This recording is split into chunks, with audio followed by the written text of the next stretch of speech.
Международный конкурс-фестиваль «Сибирь зажигает звезды» открывает новые таланты. Нашим юным артистам удалось завоевать любовь всех членов жюри. Несмотря на серьезную конкуренцию, они сыграли лучше всех. Спектакль по мотивам всеми любимого мультфильма «Приключения пингвиненка Лоло» и привезли на малую родину кубок абсолютного победителя. Из 38 коллективов мы заняли самую высокую награду. После того, как мы выступили, председатель жюри сам подошел к нашим детям, нам и очень даже похвалил.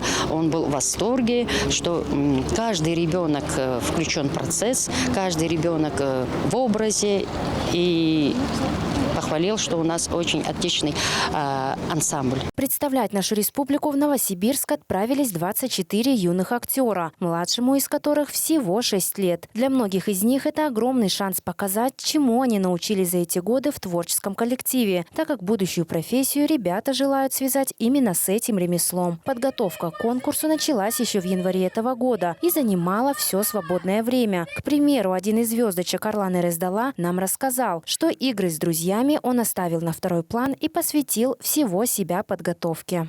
Огромное ощущение, я рад. Противники были очень сильные, мы держали победу. Поездка выдалась очень красивой, мы рады.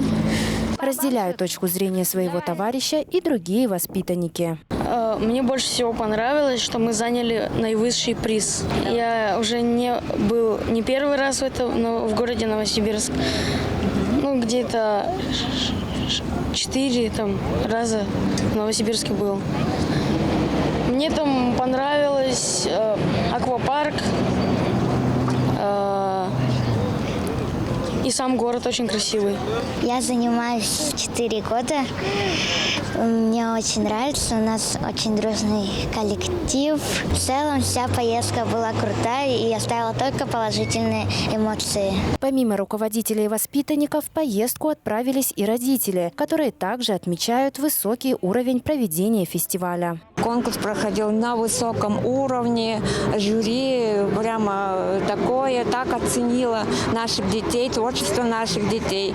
Мы очень благодарны руководителю нашего творческого коллектива Марите Борисовне за ее профессионализм, за поддержку. Конечно, тяжело было с ребятишками справиться. Но когда пошел конкурс, это все. Мы все болельщиками были, все переживали, старались. А когда награждение было, вообще все эмоции перехлестнули нас. Думали, просто займем какое-нибудь место, а заняли первое место.